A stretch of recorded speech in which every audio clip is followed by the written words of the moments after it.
En Panorama Informativo presentamos nuestro segmento de opinión. En la entrevista de hoy.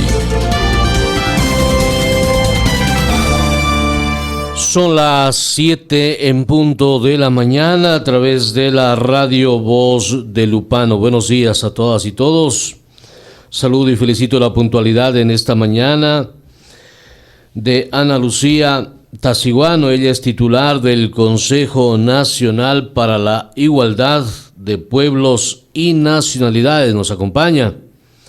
Les habíamos advertido de que hay mucho tráfico a esta hora acá en esta calle, precisamente para que tomen las correcciones del caso, y están aquí muy puntuales. Así es que, bienvenida, buenos días a la radio. El saludo a la audiencia de la Amazonía ecuatoriana. Muchísimas gracias a usted, estimado Manuel, también a toda la gente que escucha la radio La Voz de Lupano, radio emblemática de aquí de Morona, Santiago de Macas. Es para nosotros como Consejo Nacional para Igualdad un honor estar aquí en las tierras amazónicas de las nacionalidades Shuar, Achuar, de toda la población que está aquí en la provincia haciendo patria. Bienvenida siempre acá a la radio Voz de Lupano.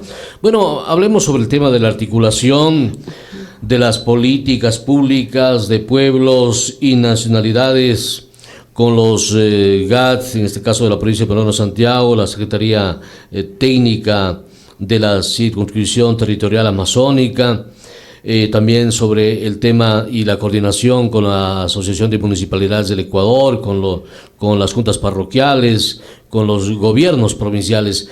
¿Cuál es el objetivo de esta articulación? ¿Qué es lo que hacen ustedes como nacionalidades? El Consejo Nacional para la Igualdad es parte de los 5 consejos nacionales que trabajamos por los derechos, algunos de niños, otros de mujeres, otros de adultos mayores, de personas de movilidad humana, personas con discapacidad y nosotros que somos de pueblos y nacionalidades. En ese arduo trabajo nuestra responsabilidad es crear instrumentos que permitan que la política pública, las inversiones del Estado puedan tener asertividad. Entonces, a través de que no es solamente de decir que hay que cumplir con el derecho constitucional de los derechos colectivos, sino dar instrumentos, dar guías, orientaciones, y eso se lo hace a través de una agenda nacional para los derechos. Esa la hemos construido con cerca de 3,000 personas, de líderes, dirigentes, de la base social de pueblos indígenas, pueblo afroecuatoriano y pueblo montubio. Y se ha logrado, a nivel de todo el país, ¿no? Se ha logrado tener un instrumento que es aprobado por la Secretaría Nacional de Planificación y por un consejo de representantes de las 5 funciones del Estado y de la sociedad civil. Entonces es un instrumento por demás legitimado por muchos compañeros y compañeras de los territorios principalmente y por los organismos que les competen. Ahora, ¿cuál es nuestra segunda fase? La socialización, la transversalización a nivel territorial. En el año pasado, a partir de septiembre hasta noviembre, tuvimos una jornada de 16 talleres haciendo un diálogo dual, ¿no? Los gobiernos autónomos descentralizados con los dirigentes para priorizar qué es lo que la provincia, el territorio, la nacionalidad o el pueblo le pone como un interés pero sustancial, de tal manera que tampoco se exceda en una lista de peticiones que a la final no se puede cumplir.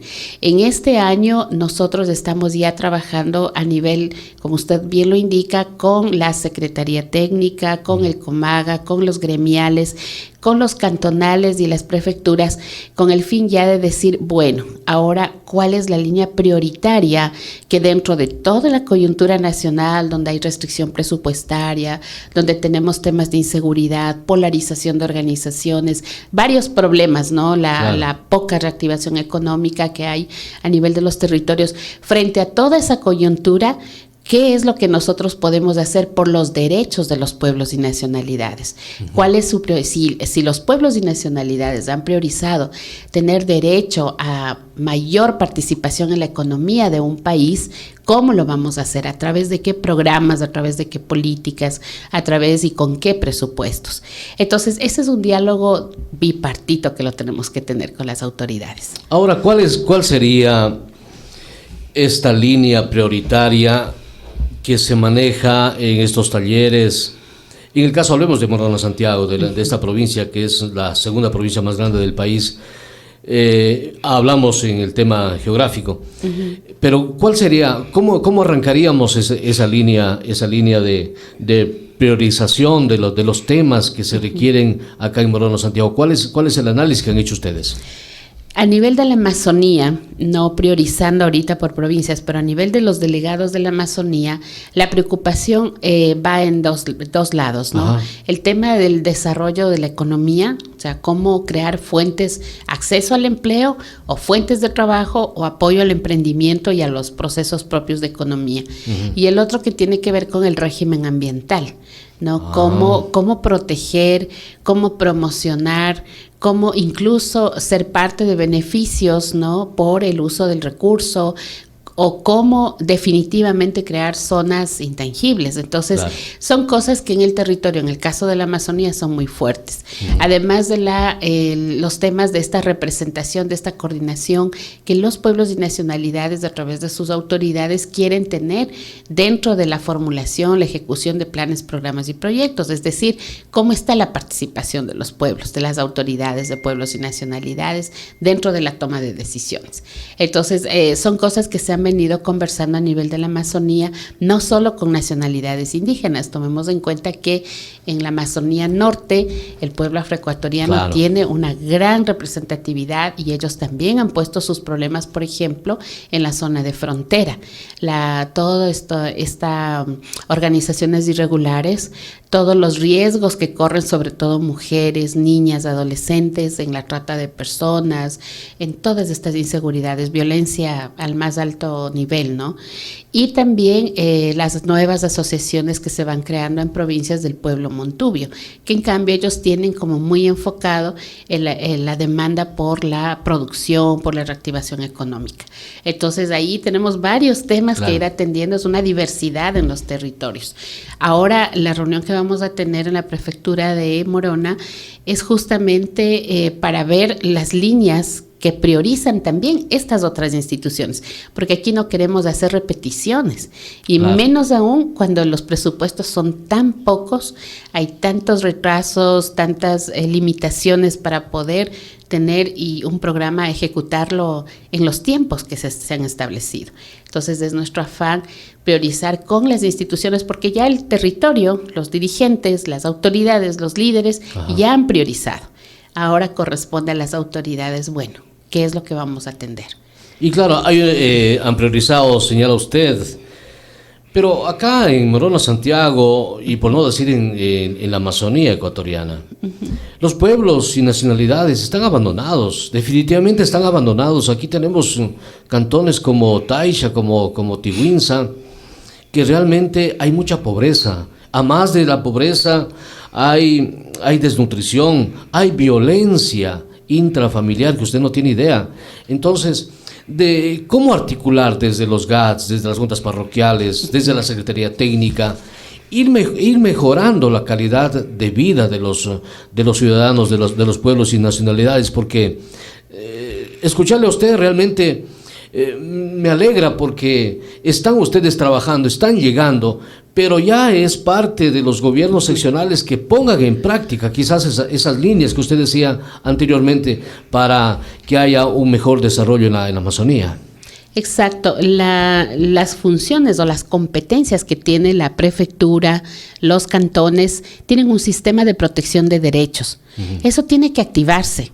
Nosotros estamos un poco acostumbrados históricamente a gobernar, administrar, solo para ver el costo-beneficio de la obra. O sea, cuánto pavimentamos, cuánto cuesta eso, a cuántos beneficia. Así es. Pero en realidad nos estamos olvidando de que ese beneficio tiene que ser por el acceso a un derecho y si ese derecho ha sido atendido. En el caso de los pueblos y nacionalidades, absolutamente de acuerdo, hay un mayor abandono, hay un empobrecimiento fuerte, sí, la desnutrición crónica es el más alto en pueblos y nacionalidades. Entonces ahí tenemos que afincar, si esa es la prioridad, afincar sistemas de articulación con las entidades que hacen protección, reparación, incluso sanción a un tema de violencia de derechos. Ahí hay instituciones, claro, tenemos las defensorías, tenemos el Consejo de la Judicatura y las reparaciones que ya son, lamentablemente, cuando todo ha sido ya terriblemente violentado, tenemos que reparar a una familia, a unos huérfanos, a unas viudas, a unos viudos. O sea, hay tanto que hacer, ¿no? Sí, sí. En ese sentido. Nosotros tenemos la competencia de la observancia, el seguimiento al cumplimiento de política pública. El tema de violencia intrafamiliar es una de las prioridades de acción institucional. Además que no solo de este consejo, es algo que nos une con los 5 consejos nacionales, con la Secretaría Nacional de Planificación. La violencia es una de las prioridades que tenemos que atender, lo que nosotros conocemos en la Sierra, en Minga.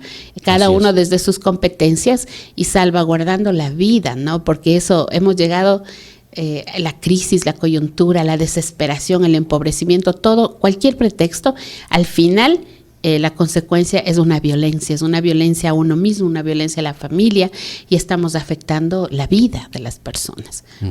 Ahora, frente a todo esto,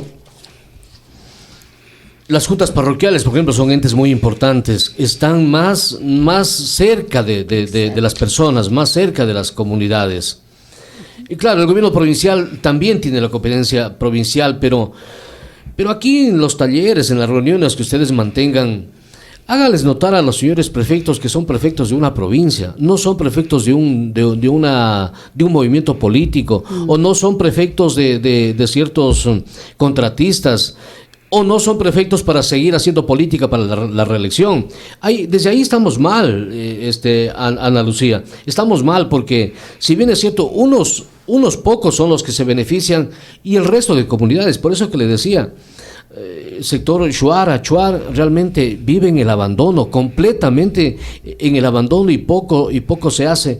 Entonces, en estos talleres, poder decirles a estas personas realmente que el apoyo tiene que ser global, tiene que ser en total, en una Amazonía, en una provincia, porque si hablamos de los derechos, ¿en dónde están los derechos entonces?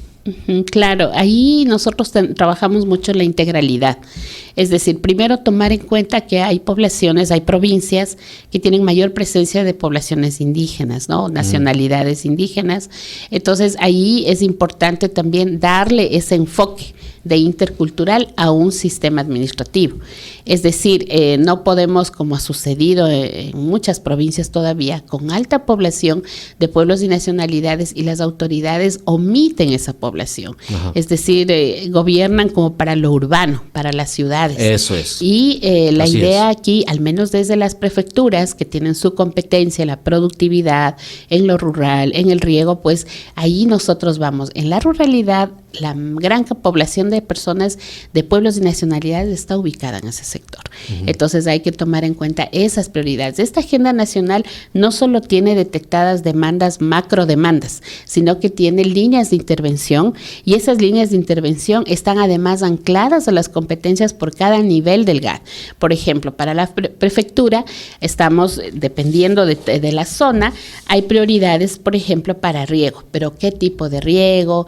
¿Qué nomás tiene el riego? No es solo extraer el agua, sino el cuidado del páramo, sistemas de protección, capacitación a la gente. Entonces, todo para que vayamos protegiendo el páramo y no se acabe el agua.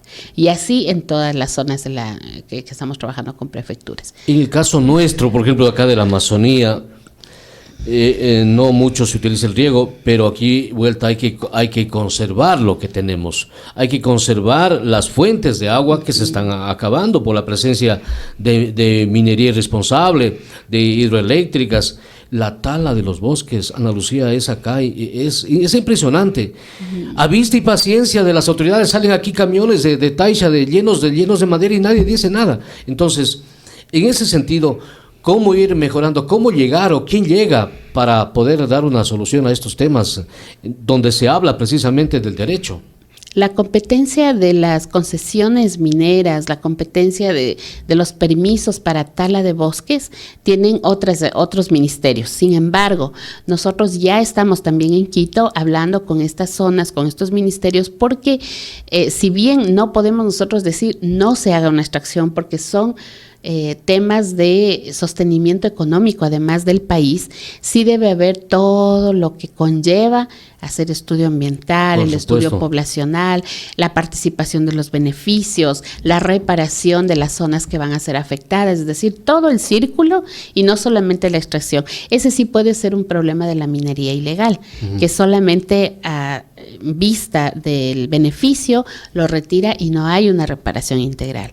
Entonces ahí es importante también que como la provincia como política, que también lo tiene dentro de su competencia, tenga un mayor control, tenga una mayor participación y un mayor diálogo con las autoridades para sancionar lo que no está bien y evitar eso, porque yo ahora que veo el río Upano, que era desbordante, lo veo casi seco, no sé dónde está el agua del río Upano, era totalmente grande. Y cristalino, ahora está completamente turbio, sucio, claro, espeso de lava del volcán y tanta cosa. Exacto, entonces ahí hay que tomar acciones inmediatas, no es una cosa solo de la prefectura, aquí tienen las competencias justamente el Ministerio de Ambiente, el Ministerio de Energía y Minas, todos los que están involucrados en alguna forma del sostenimiento de una red como es el río Upano, totalmente importante. Pero no se ha hecho nada.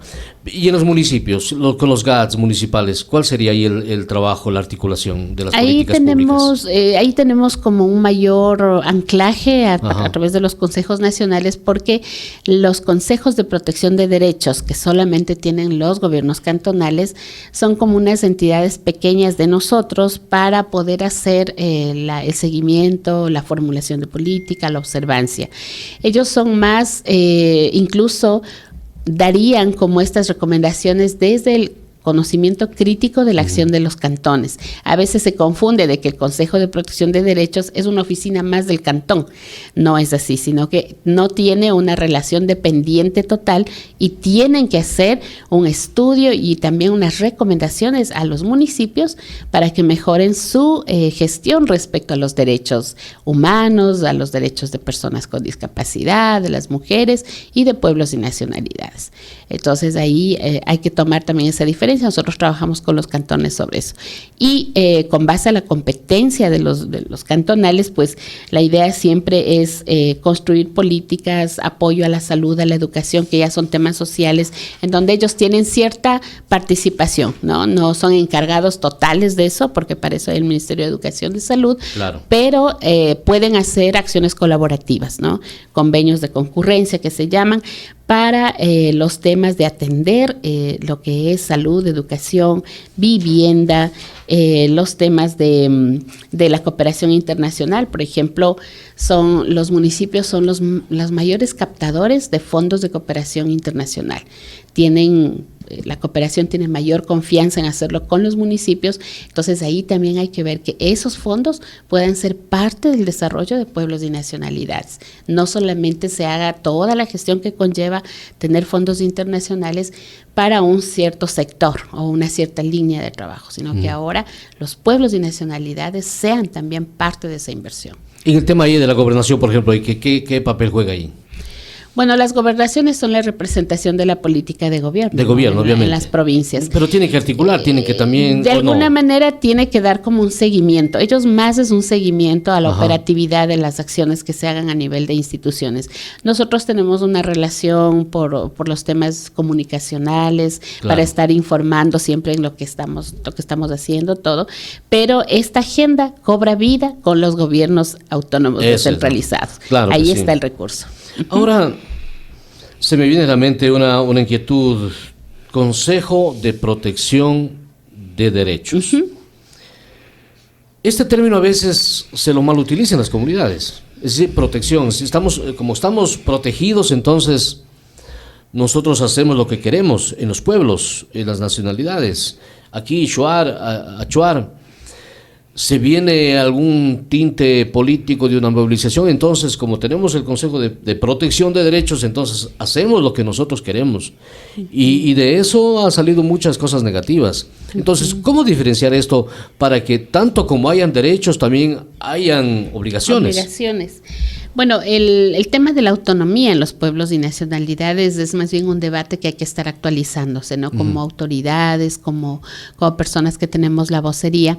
La autonomía de los pueblos y nacionalidades es el derecho propio a decidir sobre su vida y su territorio, ¿no? Ajá. Hay afectaciones, digamos, que para nosotros el desarrollo es una vía, pero para las nacionalidades que están en una zona, quizá no es ese tipo de vía. Sí es el tema de la comunicación, del acceso, pero no ese modelo de vía, que a veces se hace solo en oficinas, se dice esto hay que hacerlo de esta manera, claro, y vayan e implanten ese programa en territorios de pueblos y nacionalidades.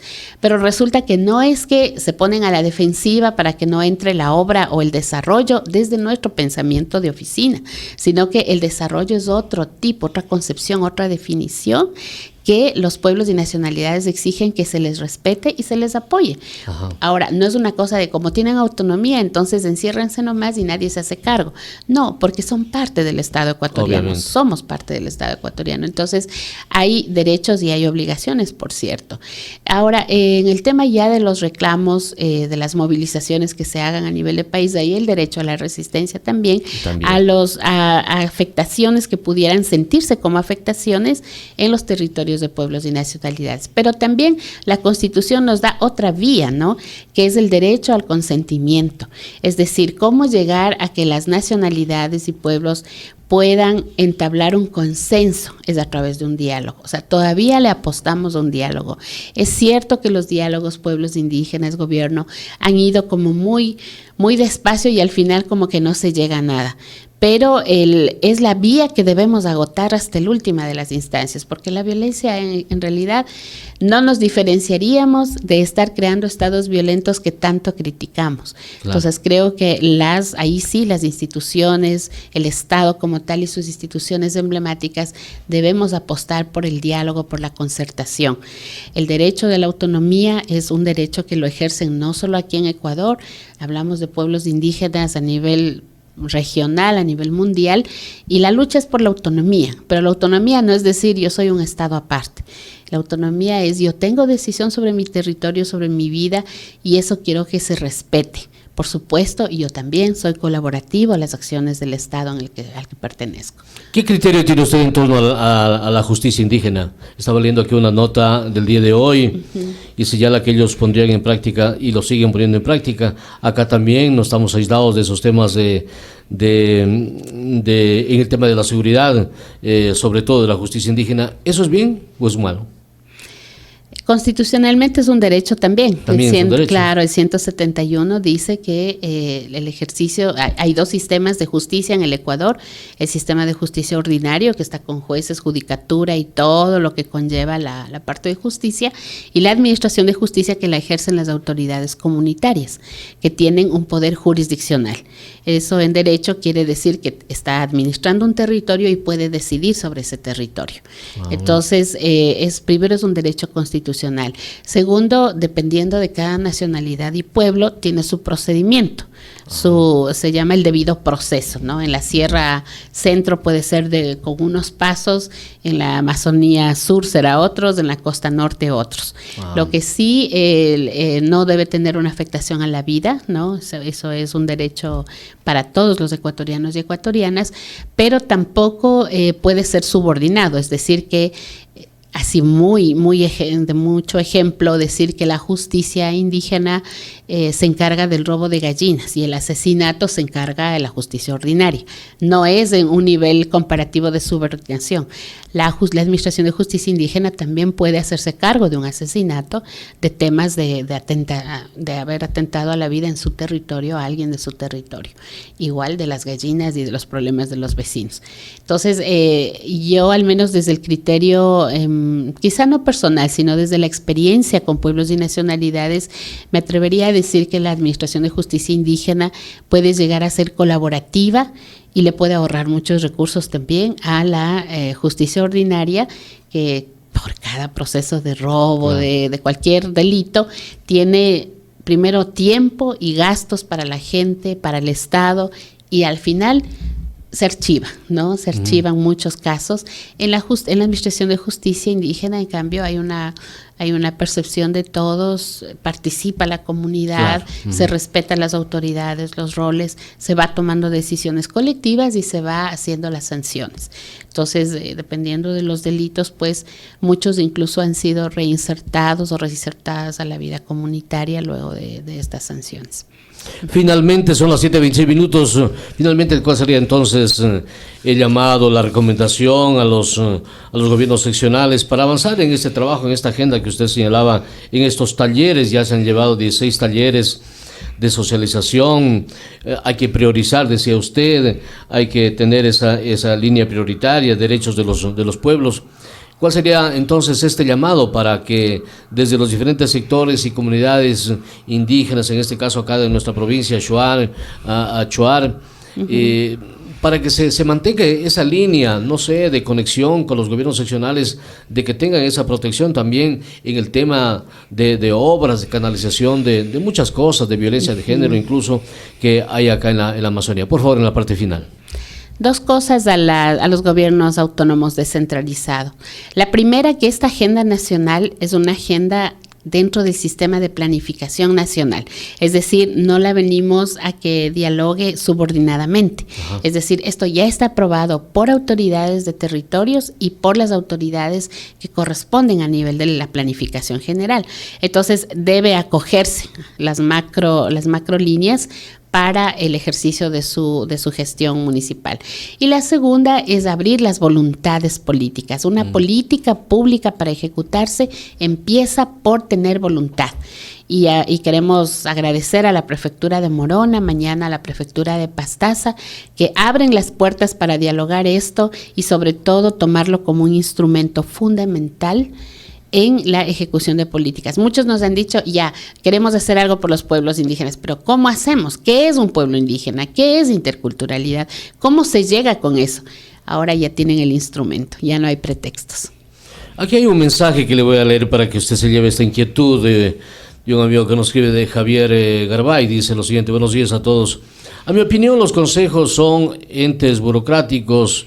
Mi pregunta es a la entrevistada: ¿cuáles son los principales logros que han realizado cuando se les solicita información estadística en lo local? No tienen, dicen, que solo información nacional. ¿Cómo entonces, sin información, plantean agendas con indicadores y metas lógicas para el cumplimiento de lo local? Cualquiera puede plantear una idea en las instituciones, pero si las autoridades no toman en cuenta ninguna acción, se lograría. No, más bien gracias por ese mensaje, porque es una pregunta que nos hemos hecho nosotros mucho tiempo. Ajá. Hasta el 19, hasta el 21, las agendas tenían una redacción de demandas, ¿no? De todas maneras, nosotros hemos apenas asumido esta nueva gestión, hacerlo participativamente. Primero, vamos por partes. El consejo, o al menos nuestro consejo, no es un ente burocrático. Somos 39 personas. Hay instituciones que tienen 200 personas con líneas más locales que nosotros. Nosotros somos 39 funcionarios, servidores públicos, que estamos trabajando a nivel nacional, ¿no? Y eso hay que tomar en cuenta. Estamos hablando de 34 entidades étnicas, ¿no? 32 pueblos y nacionalidades, pueblo afroecuatoriano y el pueblo montubio. Entonces, ¿cómo lo logramos? Es bajo las alianzas con las instituciones y con los territorios, las organizaciones de territorios. Segundo, el tema de que si tenemos metas, ¿con qué información? Hemos barrido la cantidad de estadísticas que hay por pueblos y nacionalidades. El Estado ecuatoriano no tiene una costumbre, una prolijidad, digo yo, de hacer información por desagregación de pueblos y nacionalidades. Eso es algo que también lo vamos a interpelar al INEC, ¿no? ¿Cómo es posible que sigamos haciendo estadísticas sin información que necesitamos para pueblos y nacionalidades? No es solamente preguntarle si usted se considera indígena o no, o de un pueblo no, sino ya sus ámbitos, sus contextos. Entonces eso también lo vamos a trabajar.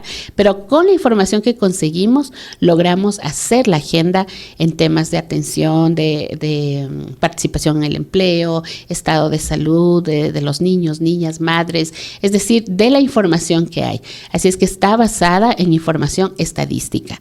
Y por otro lado, tiene metas metas e indicadores que han sido revisados por entidades de planificación. Esta agenda no es de escritorio, al menos me la pueden a mí decir directamente, no es de escritorio, ha sido trabajada con un montón de personas, con mucha gente, con muchos líderes, hemos invitado a la saciedad.